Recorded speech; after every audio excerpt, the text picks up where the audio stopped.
Good morning, my dear students. How are you? Fine, that's great. Dear students, we are now going to start course of English. And the 6th unit, read 06. The sneak thief. The sneak thief નો અર્થ એવો થાય છે કે જે ચોરી છુપીથી માલ લઈ આવે તેવો ચોર, એટલે કે છુપું છે. આમ એટલો મોટો નહીં, પણ નાનકડો જે ચોર છે એની વાત અહીં કરવામાં આવી છે કે કોઈ પણ નાની સાની વસ્તુ જે હોય જે ચોરી કરી લે, આખરે તો ચોર, પણ એને છુપું ચોર કહેવામાં આવે છે. આપણે સ્ટોરી સ્ટાર્ટ કરીએ. અહીં તમને ખબર જ પડી ગઈ હશે કે અહીં એક વાર્તા જે છે એ ચોર વચ્ચેની છે અને ચોર સાથે મોસ્ટ ઓફ ઇન્સ્પેક્ટર એટલે કે પોલીસ કે એવું બધા સંકળાયેલા હોય. તો અહીં પણ કંઈક આવું જ છે. તો ચાલો આ સ્ટોરીમાં શું આપણને જાણવા મળે છે તેનો અભ્યાસ શરૂ કરીએ. Are you ready? Okay, let's start. Inspector Anderson was off duty. આજે ઇન્સ્પેક્ટર એન્ડરસન જે છે એ ડ્યુટી ઉપર નથી, એટલે કે આજે તેમની ફરજ બજાવવા માટે તે રજામાં છે. He had just arrived at the train station to meet some friends, but that train was running an hour late. આજે તેઓ પોતાના મિત્રોને મળવા માટે રેલવે સ્ટેશને આવ્યા છે, પણ તેમની જે ટ્રેન છે 1 કલાક મોડી આવવાની છે. As he walked slowly across the main terminal, એટલે કે ટર્મિનલ મીન્સ પ્લેટફોર્મ, મુખ્ય પ્લેટફોર્મ પર જાય છે. A man with the restless eyes attracted his attention. હવે પોલીસને તો આવા બધા માણસોની જાંચ પડતાલ હોય, એટલે એમણે ત્યાં એક એવા માણસની આંખોથી એમને સમજી ગયો કે આ માણસ કંઈક અલગ છે અને આ કંઈક આવું કામ કરવાનો છે. Then he was lost in the crowd of passengers. ટોળા વચ્ચે તે અદૃશ્ય થઈ ગયો. Next paragraph. A few minutes later, થોડીક મિનિટો પછી, the inspector found located the man. શોધી કાઢ્યો. He was entering the station coffee shop. તે સ્ટેશનની જે કોફી શોપ હતી તેની અંદર હતો, જઈ રહ્યો હતો, એન્ટર થઈ રહ્યો હતો. Now he was carrying in leather briefcase. The man sat down at a empty corner table, placing the briefcase between his chair and the wall. હવે આ જે માણસ છે એ જે ચામડાનું એક પર્સ છે એ corner table placing the briefcase between his chair and wall એટલે કે ભીત, તો ખુરશી અને ભીત વચ્ચે તેને સંતાડી રહ્યું છે. હવે આપણા બધા માટે એક ક્વેશ્ચન છે, what do you suspect about this man? હવે આ માણસનું રહસ્ય શું છે તે બધા આપણા બધાએ જાણવાનું રહેશે. Next paragraph. The inspector followed him and sat at his table and asked him to come over to the station master office to answer a few questions about ownership of the briefcase that he had with him. The man claimed angrily that the briefcase was his, but he agreed to go alone. તે માણસ છે ત્યાંથી ભાગી નીકળવા માટેનો પ્રયત્નો કરે છે અને જ્યારે ઇન્સ્પેક્ટર એમને થોડા ક્વેશ્ચન કરે છે તો તે એમના ક્વેશ્ચનનું આન્સર પણ આપતું નથી, કારણ કે જે માણસ ખોટું કાર્ય કરે તેની પાસે પ્રશ્નોના જવાબ હોતા નથી. તેવી જ રીતે આ જે છૂપું ચોર છે એની પાસે પ્રશ્નોના જવાબ ન હોવાના કારણે તે ત્યાંથી ભાગી નીકળે છે. Okay, next page. In the station master's office, the briefcase lay open on the desk, revealing a file of papers and envelope containing about 20,000. Oh, this is not my briefcase, shouted Mr. Frink. હવે જે mister ફ્રિંક છે એ ચોરનું નામ છે અને આ જે purse એમને મળેલું છે તેની અંદર 20,000 રૂપિયા છે અને એ કહે છે કે આ તો પર્સ મારી નથી, કારણ કે જ્યારે એમને પૂછવામાં આવ્યું હતું ત્યારે એમણે જણાવ્યું હતું કે એની અંદર મારા મેગેઝિન છે અને મેગેઝિનને છુપાવવા માટે આવી રીતે કોઈ સંતાડે નહીં. એટલે station masters office the briefcase લે ઓપન એટલે કે એ છે એને ખોલે છે અને એની અંદર જુએ છે કે એની અંદર શું શું છે. The file of papers and envelope containing about 20,000. Oh, this is not my briefcase. આ જે છે એ પર્સ મારી નથી, shouted Mr. Frink. આવું કહે છે. Next paragraph.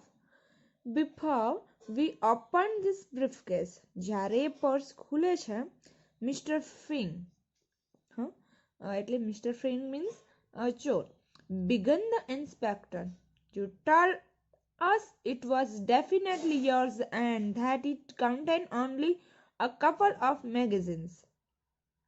Now you, Danny, say no, that you are honor. How do you explain that? હવે એમને કહે છે કે તું તો જણાવ. બિફોર જ્યારે પહેલા ખોલાથી પહેલા એમણે જ્યારે પૂછ્યું હતું ને ત્યારે તેને એની ડેફિનેશન એ રીતે આપી હતી કે તેની અંદર મેગેઝિન છે. નાવ ડેની એટલે કે શેનો, that you are the owner, how do you explain that. એટલે ઇન્સ્પેક્ટર એમને કહે છે કે પહેલા તો તમે એમ કીધું હતું કે તેની અંદર મેગેઝિન છે અને તે મારું પર્સ છે, તો હવે તમે એ તમારું પર્સ નથી એવી રીતે ના કઈ રીતે કહો છો? ઓકે, ચોર પકડાઈ જાય એટલે બહાના તો બતાવે ને કે આ મારું નથી, આમ છે તેમ છે. તો તેવી રીતે મિસ્ટર ફ્રિંક છે એ આ રીતે બહાના બતાવે છે. Mister Frink looked puzzled, confuse. હવે મિસ્ટર ફ્રિંક કન્ફ્યુઝ થાય છે કારણ કે જ્યારે ખોટા હોઈએ કે કંઈ ખરાબ કરીએ તો એનો અંત જરૂર આવે છે. એટલે હંમેશા જીવનમાં ખોટું કાર્ય કરવું જોઈએ નહીં. This definitely isn't the briefcase I handed in at clock room this morning, he said. They must have given me someone else's. It looks exactly like mine, but I can see it isn't. My briefcase was locked and it had only some magazines. I was reading on the train. The owner of briefcase should not have left it open with all this money in it. If the got mind my mistake, he isn't going to be very happy about it. હવે તે ખૂબ જ confuse થાય છે અને કહે છે કે this definitely isn't the briefcase. કે શ્યોર આ મારું જે briefcase છે એ મારું નથી. I handed in at the clock room this morning. He said they must have given me someone else. It looks exactly like mine, but I can see isn't my briefcase. પણ હું માનું છું કે મેં કહ્યું હતું પણ આ એક્ઝેક્ટલી હવે હું માનું છું કે આ મારું બ્રીફકેસ નથી અને એની અંદર my briefcase was locked and it had only some magazines. મારા બ્રીફકેસની અંદર કેટલીક મેગેઝિન્સ હતી. I was reading on the train, અને તે ટ્રેનની અંદર રીડ એટલે કે વાંચવા માટે મેં લીધેલી હતી. The owner of this briefcase shouldn't have left it open with all this money in it. If he got my mistake, he isn't going to be very happy about it. કદાચ મારી ભૂલ થી બીજા કોઈની આવી ગઈ હોય ને isn't going to be very happy about it. Okay, understand? Good. Next paragraph. I am sure he want to be, said the inspector. હા, હું સાચી કહું છું. I also wonder why Anoyan would give briefcase for safekeeping that had only couple of magazines. હું એને એટલા માટે સાચવીને રાખી રહ્યો હતો કે તેની અંદર મારા કેટલા મેગેઝિન્સ હતા. That's easy to explain, said Mr. Finn. I come to town this morning just before noon on one of those one-day round-trip excursion. Excursion means a short trip for fun. એટલે કે એક દિવસીય અથવા તો એક બપોર સુધીની યાત્રા માટે નીકળ્યો હતો, માટે મેં સાથે મેગેઝિન્સ લીધેલા હતા. I was reading the magazine on the train. Brought my briefcase because I was hoping to find some second-hand books.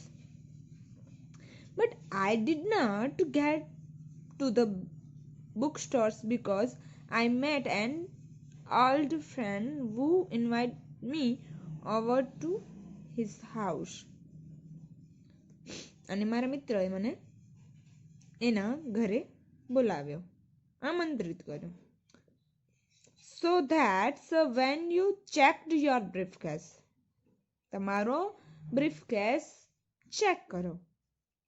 That's right. Okay. Continue, Mr. Finn. I don't want to carry it around with me. Aspas. Around means aspas. So I left here and went with my friend. Got my taxi fare paid both ways and had a great time. જુઓ ફરી જે બોક્સની અંદર છે. Did you notice something illogical, અતાર્કિક, in Mr. Fink's explanations? What is it? વિચારો જો અતાર્કિક એટલે reasonable ન હોય એવા ઉપચાર તે આપે છે. Lucky you, said the inspector. Now would you mind emptying out all your pockets and placing their contents on this desk? I don't mind at all, said Mr. Fink.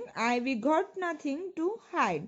The sooner you are satisfied, the sooner I can get going.